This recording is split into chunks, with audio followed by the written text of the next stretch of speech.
செந்தில்குமார் அவர்களே, முன்னிலை வைத்திருக்கக்கூடிய கிழக்கு பகுதியின் அவை தலைவர் மணிவண்ணன் அவர்களே, கிருஷ்ணமூர்த்தி அவர்களே, இந்த நிகழ்ச்சிக்கு வருகை தந்து உரையாற்றி அமர்ந்திருக்கக்கூடிய சென்னை தென்மேற்கு மாவட்ட கழக செயலாளர் மயிலை தா வேலு அவர்களே, உரையாற்றி விடைபெற்று சென்றிருக்கக்கூடிய தமிழச்சி தங்கபாண்டியன் அவர்களே, சட்டமன்ற உறுப்பினர் ஜே கருணாநிதி அவர்களே, தியாகராயர் மேற்கு பகுதி செயலாளர் ஏழுமலை அவர்களே, கோமதி மணிவண்ணன் அவர்களே, தொகுதி பார்வையாளர் பத்மபிரியா அவர்களே,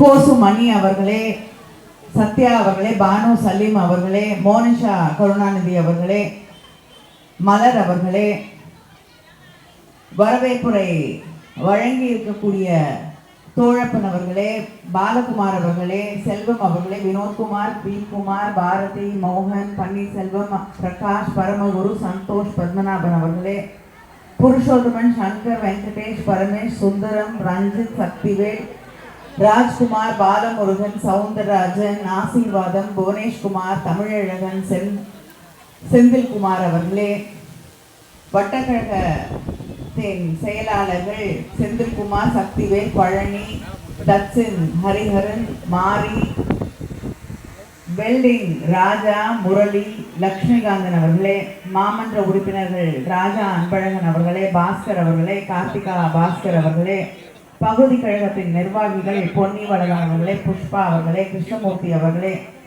மாவட்ட பிரதிநிதிகளே, இந்த நிகழ்ச்சியிலே கலந்து கொண்டிருக்கக்கூடிய திராவிட முன்னேற்ற கழகத்தின் மூத்த முன்னோடிகளே, முன்னணி செயல் வீரர்களே,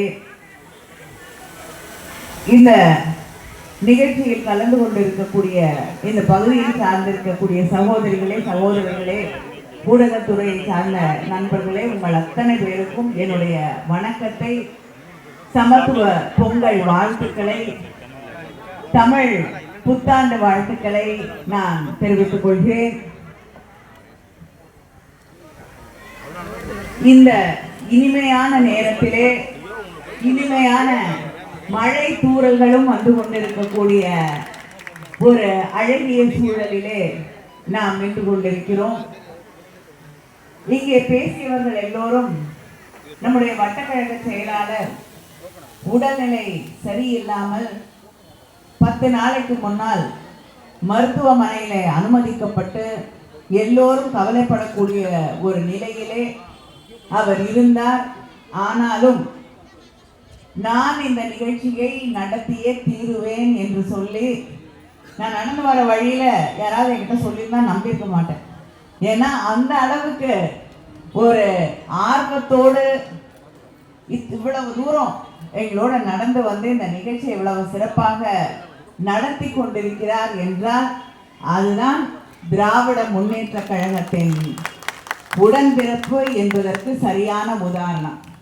எது வந்தாலும் தலைவர் கலைஞர் அவர்கள், பேரறிஞர் அண்ணா அவர்கள், நம்முடைய முதலமைச்சர் அண்ணன் தளபதி அவர்களின் வழியிலே கடமை, கண்ணியம், கட்டுப்பாடு என்று எழுந்து நிற்கக்கூடியவர்கள் தான் திராவிட முன்னேற்ற கழகத்தின் தொண்டர்கள் என்பதற்கு ஒரு மிக அழகான முக்கியமான உதாரணம் தான் இங்கே இந்த நிகழ்ச்சியை நடத்தி கொண்டு இருக்கக்கூடிய செந்தில்குமார் அவர்கள். இப்படிப்பட்ட தொண்டர்களை பார்க்கும் பொழுதுதான் நம்முடைய அரசியல் எதிரிகளுக்கு பயம் வருகிறது. என்ன பண்ணாலும் இவங்க அசைக்க முடியாது என்று தெள்ள தெளிவாக அந்த அரசியல் எதிரிகள் எவ்வளவு நம்முடைய முதலமைச்சர் அண்ணன் தளபதி அவர்கள் செய்திருக்கக்கூடிய சாதனைகள், இந்த ஆட்சி காலத்திலே மக்களுக்கு செய்திருக்கக்கூடிய சாதனைகள், இங்க இருக்கக்கூடிய சகோதரிகள் நான் எடுத்து சொல்ல வேண்டியதில்லை.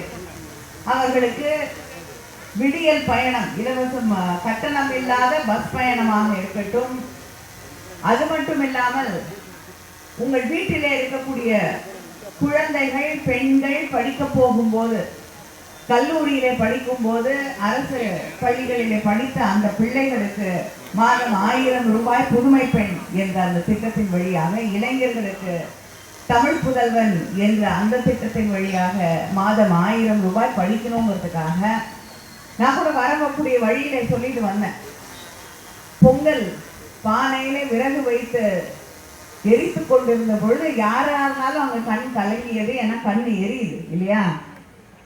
தலைவர் கலைஞரை ஒவ்வொரு நாளும் நினைவுபடுத்தக்கூடிய ஒரு செயல்தான் நம்ம பொங்கல் நாள்ல விறகு வச்சு அந்த பொங்கலை பொங்கும் போது இந்த தமிழ்நாட்டில் இருக்கக்கூடிய ஒரு சகோதரி கூட கண் கலங்க கூடாது, அது எந்த விதமா இருந்தாலும் என்று கேஸ் ஸ்டவை கொடுத்து அந்த புகையில நிற்க கூடாது என்று நம்மை பாதுகாத்த தலைவர் கலைஞர் அவர்கள். அந்த வழியில இன்று நம்முடைய முதலமைச்சர் அவர்கள் பெண்களுக்கு என்று மாதம் 1000 ரூபாய் என்று எத்தனையோ திட்டங்களை நமக்காக தீட்டி தந்திருக்கிறார்கள். ஆனாலும் எதிர்கட்சிகள் நம்மை வசைபாடுவது அரசியல் லாபத்திற்காக. அது மட்டும் இல்லாம நம்மளை பார்த்தாலே கொஞ்சம் பயம் இல்லையா, அதனால அதை அவர்கள் தொடர்ந்து செய்து கொண்டிருக்கிறார்கள். ஆனா இந்த பொங்கல் நிகழ்ச்சியிலே வேற யாரையும் பத்தி நம்ம பேச வேண்டிய அவசியம் கூட இல்லை. ஏனென்றால் இது சமத்துவ பொங்கல். பொங்கல் தான் மற்ற எந்த பண்டிகை வந்தாலும் அதுக்கு ஒரு மத நிறம் இருக்கிறது, அடையாளம் இருக்கிறது. சில நேரங்களிலே ஒரு வட்டாரத்துக்கான பண்டிகையா இருக்கும், சில ஜாதிகளுக்கான பண்டிகையா கூட இருக்கும். ஆனா பொங்கல் ஒன்றுதான் நாம் தமிழர்களாக ஜாதி மதம் என்ற அத்தனை அடையாளங்களையும் கடந்து ஒரு இனமாக நாம் கொண்டாடக்கூடிய ஒற்றை பண்டிகை நம்முடைய தமிழர் திருநாளாம் பொங்கல் பண்டிகை. அந்த பண்டிகையை இங்கே நாம் கொண்டாடி கொண்டிருக்கிறோம். கிட்டத்தட்ட 2000 பேருக்கு மேல பொங்கல் பொருட்களை, புடவைகளை வழங்கக்கூடிய ஒரு இனிமையான நிகழ்ச்சி இந்த நிகழ்ச்சியிலே கலந்து கொண்டுவதில் நான் பெருமை அடைகிறேன். இந்த நிகழ்ச்சியை ஏற்பாடு செய்திருக்கக்கூடிய அத்தனை பேருக்கும் என்னுடைய வாழ்த்துக்களை தெரிவித்துக் கொள்கிறேன். மீண்டும் உங்களுக்கு தமிழ் புத்தாண்டு பொங்கல் திருநாள் வாழ்த்துக்களையும் தெரிவித்துக் கொள்கிறேன். நன்றி, வணக்கம்.